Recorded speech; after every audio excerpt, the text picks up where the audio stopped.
الحمدللہ رب العالمین والصلاة والسلام علی سید الانبیاء والمرسلین اما بعد فاعوذ باللہ من الشیطان الرجیم بسم اللہ الرحمن الرحیم قال رسول اللہ صلی اللہ تعالی علیہ وآلہ وسلم کنت کنزا مخفیا فاحببت ان اعرف فخلقت الخلق صدق اللہ العظیم ان اللہ وملائکتہ یصلون علی النبی یا ایہا الذین آمنوا صلوا علیہ وسلموا تسلیما صلاۃ و سلام علیک یا رسول اللہ وعلی آلک و اصحابک یا حبیب اللہ۔ چھپا ہوا خزانہ، کنت کنزا مخفیا، میں ایک چھپا ہوا خزانہ تھا، فاحببت ان اعرف،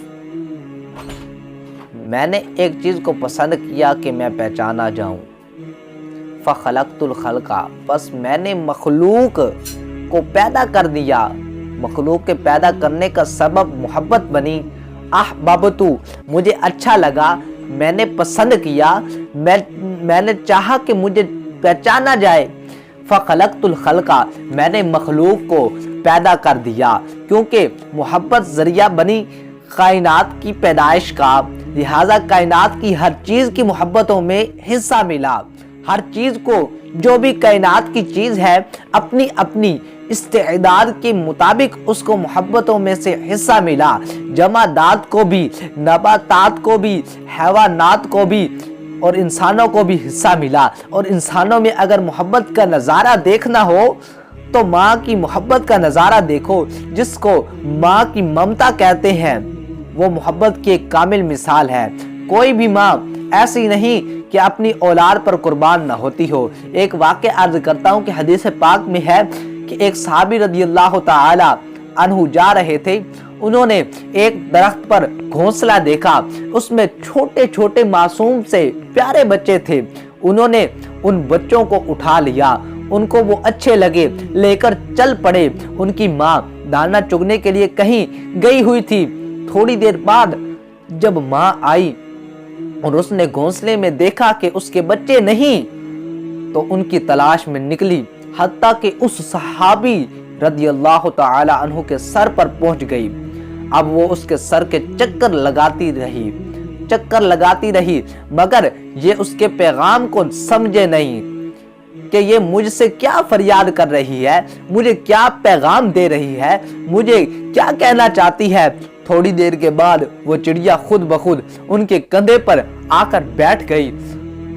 انہوں نے اس کو بھی پکڑ لیا اور سب کو لے کر نبی کریم صلی اللہ تعالی علیہ وآلہ وسلم کی خدمت میں حاضر ہوئے۔ صحابہ کرام علیہم الرضوان کی ایک خوبصورت عادت یہ تھی کہ جب بھی کوئی نئی بات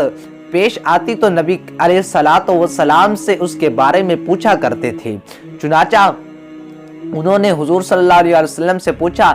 کہ یہ واقعہ پیش آیا اور میں بچوں کو اور ان کی ماں کو لے آیا ہوں۔ نبی کریم صلی اللہ تعالی علیہ وآلہ وسلم نے انہیں بات سمجھائی کہ یہ چڑیا اصل میں تم سے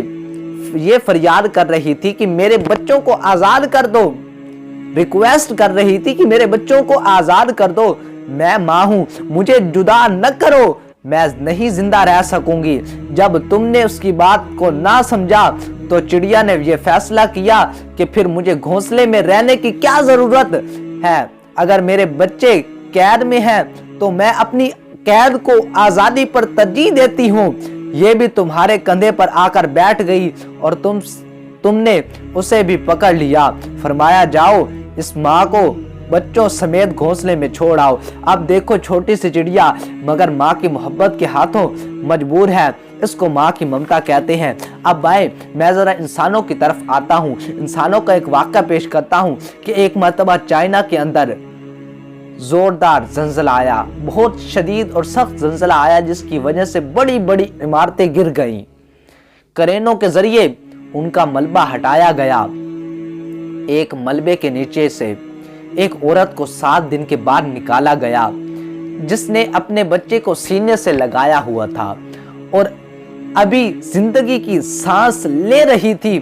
ہسپتال لے گئے، ہوش میں لائے اس سے پوچھا کہ اللہ رب العزت نے تمہیں سلامت رکھا، یہ تو بتاؤ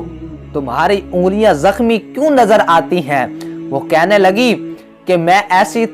طرح ملبے کے نیچے آ گئی کہ میں خود تو محفوظ تھی،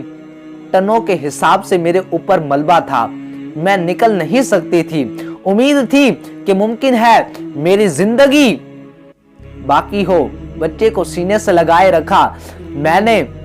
میں اس کو 1-2 دن تک اپنا دودھ دیتی رہی،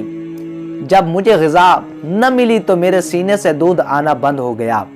بچہ روتا، میں انگلی منہ میں ڈالتی، بچے کی پیاس اور بھوک کی شدت کی وجہ سے اس کا رونا مجھ سے دیکھا نہ جاتا۔ پھر میں پریشان کہ کیا کروں، میرے دل میں ایک خیال آیا کہ اگر میرے سینے میں دودھ نہیں مگر جسم میں خون تو موجود ہے، میں اپنے دانتوں سے اپنی انگلی کو کاٹتی حتیٰ کہ اس میں سے خون کے قطرے نکلنے لگتے اور وہ بچے کے منہ میں دے دیتی کہ اسے کچھ تو پینے کے لیے مل جائے، اور بقیہ 5 دن میں اپنے بچے کو اپنے جسم کا خون پلاتی رہی، اور یوں مجھے اور میرے بیٹے کو دوبارہ زندگی نصیب ہوئی۔ مجھے محبت کی انتہا دیکھیے، اپنی انگلیوں کو کاٹ کر اپنے بیٹے کو اپنا خون پلا رہی ہے کہ بچے کی زندگی بچ جائے۔ تو ماں کو اولاد کے ساتھ والہانہ محبت ہوتی ہے جسے ماں کی ممتا کہتے ہیں، اور یہ اللہ رب العزت نے ماں کے دل میں رکھ دیا کیونکہ اس کی گود میں بچے نے پرورش پانی تھی۔ وہ بچپن سے لے کے بڑی عمر تک اپنے اس بچے کے ساتھ اسی طرح والہانہ محبت کرتی ہے۔ اسی وجہ سے جانور ہوں یا انسان، ماں کی ممتا انوکھی چیز ہوتی ہے۔ ماں کو اولاد کے ساتھ بہت زیادہ محبت ہوتی ہے۔ دعا ہے کہ جو کچھ بیان کیا اللہ تبارک و تعالی ہم سب کو اس پر عمل کی توفیق عطا فرمائے، اور ہم سب کو اپنے والدین کی عزت کرنے کی توفیق عطا فرمائے، اپنے والدین سے والہانہ محبت کی توفیق عطا فرمائے۔ آمین بجاہ خاتم النبیین صلی اللہ تعالی علیہ وآلہ وسلم۔